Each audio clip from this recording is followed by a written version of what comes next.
actress Loretta Swit from MASH. She won multiple Emmys for her role, and this evening we look back, including the scene watched by nearly 106 million Americans. Loretta Swit has remained silent for nearly half a century about the most strained relationship of her career. But a few days before her death, she chose to break that silence without being secretive or secretive. Swit left behind her final lines, revealing the truth that had never been confirmed, the name of the co-star who had made her tired, impatient, and miserable for many years on the set of MASH, once a famous on-screen couple. After 11 seasons of filming and thousands of hours of filming, what remains between them is not friendship, but an unhealable rift. A few days before her death, Swit left a series of cryptic messages on her personal Instagram page, clearly aimed at a person who had caused her more suffering than the audience ever knew. The first line that appears is a picture of her hand touching a dog, but the text is unambiguous. There are people I have been forced to work with for years, not out of respect, but because I had no choice. Their lack of focus meant I had to retake many scenes and hide my fatigue after each take. The name isn't mentioned directly, but the context is clear. Thanks so much for joining us. Thank you for inviting me. Yes, I do have a lot to talk about. I warned him that if once he said, "What do you want?" Swit hasn't done many long-running series. MASH is the only one where she's had to stick with the same group of co-stars for more than a decade. And of those, only one has ever been indirectly described as annoying Larry Linville, the actor who played Frank Burns.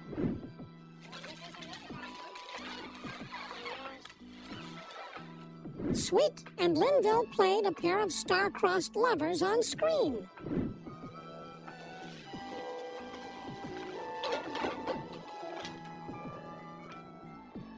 Swit's character, Margaret Houlihan, was a tough, sharp-tongued officer. Linville's character, Frank Burns, was a goofy, hypocritical, annoying army doctor. They were the butt of jokes in the early seasons of MASH. But behind the camera, there was nothing funny. Swit is well-trained and takes each scene seriously. She wants her characters to develop, to have depth and reason. Linville is the complete opposite. He approaches the role with exaggerated comedy, often breaking scenes to make his co-stars laugh. Even in tense scenes, Swit often had to retake the scene because her co-stars couldn't keep up the pace. There was someone who made me lose my temper in important scenes because they treated everything like a joke, she said bluntly in a 2003 interview with Emmy magazine. She didn't name names, but industry insiders knew exactly who she was referring to. Larry Linville, in a 1995 exclusive interview with the Los Angeles Times, said Loretta took the role very seriously. "I thought Frank was the funny character. We didn't meet there, and that created tension. The tension persisted throughout the first 5 seasons, but appearing together nearly every episode, Swit and Linville did not develop a relationship off-screen. Alan Alda and Jamie Farr frequently dined with Swit, but Linville never showed up. Several crew members said Swit actively avoided working with him alone when he didn't have to. When season 5 ended, Linville left the show.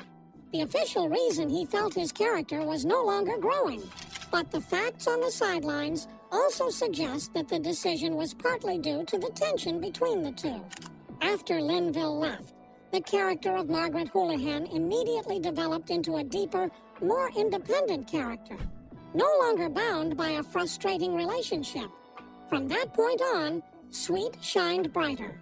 Margaret had several episodes of her own, with clear psychological details, and was loved by viewers not only for her strong personality, but also for her honesty.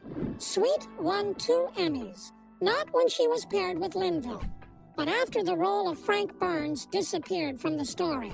When Linville died in 2000 of pulmonary complications, Swit made no public statement, no memorial, no public condolences, A People magazine story reported that she had sent a note indirectly through a mutual friend. When asked later, Swit said, "Not everyone I've worked with is someone I hold dear." A polite enough answer, but a sharp one. Back to her final Instagram post. There's a bold line. When people talk about on-screen couples, they don't know the real fatigue that goes on behind the scenes. There's no doubt about it. Swit has nailed what fans have always suspected. She once had a co-star who, if she had her choice, she would never work with again. When Loretta Swit was cast as Margaret Houlihan in MASH, the script gave her little choice. The character was written as a hot-tempered, uptight female medical officer who existed largely as a foil to the male character's jokes. Every scene she appeared in was constrained by stereotypes. Women in the military were the subject of comedy, not the center of drama. Swit read the script, accepted the role, but she had envisioned a different path in mind. As early as season 2, Swit began to communicate directly with the writers, not to demand special privileges, but to make clear suggestions. Margaret could no longer be a stereotype. As a lieutenant colonel in charge of medical care in the midst of war, the character had a reason to be strong, to be torn, to not only exist through screams or jealousies. She suggested small changes in dialogue, reactions, and psychology, enough for the writers to realize Swit was building a person, not a role. At first, the response was not positive. Some producers worried that the new model would make the character less funny and less marketable. But Swit didn't stop there. She brought in real-life accounts of women serving in the military, asked for analysis of situations, and sometimes rewrote a dialogue so that Margaret wouldn't be humiliated for the sake of humor. The exchanges repeated themselves season after season, getting more intense and more aggressive. The persistence started to pay off in season 4. Margaret's episodes were no longer filled with angst or empty sentimentality. She was given the chance to express her fear when a nurse died on the operating table, her anguish when falling in love in the middle of a war, and her determination when facing unreasonable superiors. Swit didn't demand the spotlight. She demanded justice for her character, and the audience responded more positively than ever. From a comedic supporting role, Margaret Houlihan became a powerful female figure with a depth rarely seen on 1970s television. Swit was nominated for Emmys back-to-back and won twice, not by luck, but because she dared to change her assigned role and force the system to rewrite how it viewed women in war. Still, there were inevitable clashes behind the scenes. Some members of the writing team found her too controlling, even difficult. Swit didn't argue. She accepted those comments, as long as the character was portrayed in a realistic way, in a rare sharing with The Hollywood Reporter. She said bluntly, "I'm not there to please anyone. I'm there to protect the character I've lived with for over a decade. Swit was the one who made things harder for us." Screenwriter Larry Gelbart once confirmed, but because of her, the only female character in the main cast was not forgotten. Not everyone understood the motivation. Some on the crew complained that Swit spent too much time nitpicking, but Alda, Jamie Farr, and Mike Farrell were always on her side. They understood that without Swit's insistence on pushing Margaret further, MASH might have remained a stale comedy with no depth. Swit turned down a long-term contract for Cagney and Lacey, but starring in the pilot. She found the detective role appealing, but stayed on MASH because she knew Margaret wasn't where she needed to be. When her agent asked her if she regretted it, Swit said emphatically, "I didn't become an actress to bounce between half-baked roles." In an industry where women are often written off as mere figures, Swit forces a rethink. She doesn't wait for an opportunity. She creates it, not through gimmicks or scandals, but by turning a background character into a force to be reckoned with. Margaret Houlihan is a collective product, but the soul, Swit, journey from small stage to national star.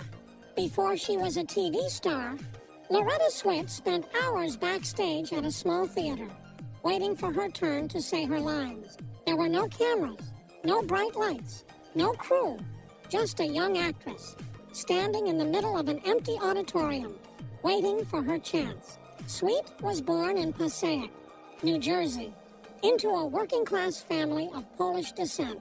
Strict discipline and respect for the value of work were emphasized from an early age. She grew up in the post-war years, when artistic dreams were discouraged, especially for women. But Swit took no shortcuts. She studied acting at the American Academy of Dramatic Arts and accepted that she had to start from scratch, literally.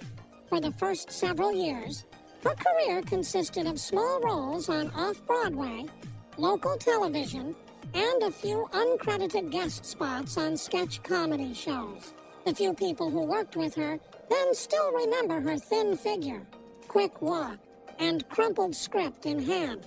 No complaining, no demands, just work. Her break came in the early 1970s, when she appeared in films like Stand Up and Be Counted, 1972, and then Freebie and the Bean, 1974. But it was MASH that really broke her. When she was asked to audition for the role of Margaret Houlihan, Swit accepted, even though she knew she would be inheriting a character that had been played famously by Sally Kellerman in the film version. Swit doesn't copy her predecessor. She reimagines Margaret in her own way. Unlike the big screen, where Margaret is a caricature, Swit chooses to develop the character as a real person, a woman trying to maintain her dignity in a context where her presence is always seen as out of place. From the first season on, Swit did something different. She didn't make a scene. She chose to play the character inversely. Instead of reacting loudly, she let her character hold back her emotions. Instead of screaming for laughs, she held back. That choice made the audience pay attention. She didn't take up much screen time, but when she did, no one missed her. Margaret became an emotional anchor among a series of talkative and satirical male characters. But it's not easy to maintain that. While her co-stars can improvise, Swit has to balance real emotion with the script. She often arrives on set before everyone else, takes notes on each scene, and edits her lines so that her character doesn't stray from the flow. It's an invisible labor, but it's essential to the longevity of a series that's been running for 11 years. Alan Alda once described Swit as the most serious person in the room, but never annoying. Farr called her a non-stop machine. Both acknowledged that while she didn't talk much about herself, Swit always conducted herself to the highest standards for her role, and put pressure on herself to maintain that for more than a decade. Outside of MASH, Swit remained on stage, where she felt freer. Plays like Shirley Valentine and the Vagina Monologues allowed her to do what she couldn't do on television break with the structure. Try out roles that went beyond her familiar image. But she never left MASH halfway. Many offers came in, including a big movie contract, but she turned them down. For Swit, a role that wasn't completed was a role that wasn't finished. She didn't want to leave it halfway. Swit once said, "I'm in this business to play a character until I can't anymore. The spotlight doesn't come automatically. It has to be drawn to it through steady, precise, and persistent work. Something she has never let up on throughout her career. The heart does not need light. Swit has devoted all of her post-MASH time to animal protection, not the kind of remote participation or event-attending photo ops. She has traveled to shelters, participated in vaccination and neutering campaigns, rescued abandoned cats and dogs, and even adopted them herself when no one else would, turning down many opportunities to return to television. Swit has stuck to her goal to build Sweetheart Animal Alliance into an organization that is real, that is not just in name. For her, this isn't a post-fame gig. It's her nature, Sweet has said that she didn't have many friends growing up, but she always had cats and dogs around the house. Their presence made her feel secure. During the days of filming MASH, she often brought a rescue dog to set. It was her way of staying balanced in an industry that demands her strength. Sweet doesn't need to say much to understand how committed she is to this work. When Sweetheart announces a fundraising campaign, she personally goes out and calls for donations. When a California animal shelter burns down, Sweet contacts the local community to temporarily evacuate the animals. She doesn't wait for someone else to do it. She doesn't outsource the job. Sweet didn't need to be in front of the camera to be noticed. She stepped back and let small acts of kindness show that dedication can exist anywhere. No more roles, no more awards, but hundreds of little lives lived on, thanks to one woman who never stopped. Goodbye with the truth. In the last 3 years of her life, Loretta Swit had largely disappeared from public life. No more television interviews, no fanfares, no stage invitations, only a few sporadic social media posts. Brief, soft-spoken, but not meaningless. To those who knew her, this was not unusual. They knew she had undergone heart surgery and had refused all media interference to keep the final years of her life quiet. But her failing health, Sweet maintained her usual routine drawing, embroidering, caring for her pets, and sharing photos of her daily life on Instagram. But her final series of posts in late May 2025 were unlike anything she had ever written. The words were sharper, quieter, like someone saying her last words, but wanting to keep her tone the same until the very end. On May 27th, she posted a photo of a dog sitting by a window, the light slanting through its gray fur. The caption read, "I don't regret anything. I just think I may have been quiet about some things for too long." No more metaphors, no more evasions. Sweet was leaving a message for those who have followed her and for her own past. The next day, another status appeared. "Someone used to make me not want to step foot on set every morning. I don't hate them. I just can't forget the times they made my job harder than it needed to be." On May 30th, Loretta Swit died in her sleep at her home in New York. She was 87. The news was confirmed by her publicist and reported by major media the same day. There was no grand memorial event, no press conference in honor. Everything happened exactly as she had lived, quiet, assured, and proactive. Several publishing sources have revealed that Sweet left behind an unfinished manuscript of a memoir called Hot Lips and Heartstrings. The document is said to contain candid passages about the behind-the-scenes of MASHU, including specific references to the years I spent performing with people who made me lose faith in my profession. There has been no confirmation from her agent, but the news has spread quickly, being shared widely as a finale to the journey. Alan Alda, Sweet's closest co-star, wrote on social media after hearing of her death. She always knew what to say and when to say it. She never said anything too much, but she never shied away from saying it. No flowery words, no sympathy, just respect from someone who knew Sweet better than most who shared the stage with her. Loretta Swit has left, taking with her a career built on discipline, courage, and loyalty to what is right. She chose not to be loud, but in the end, she left a voice that cannot be ignored.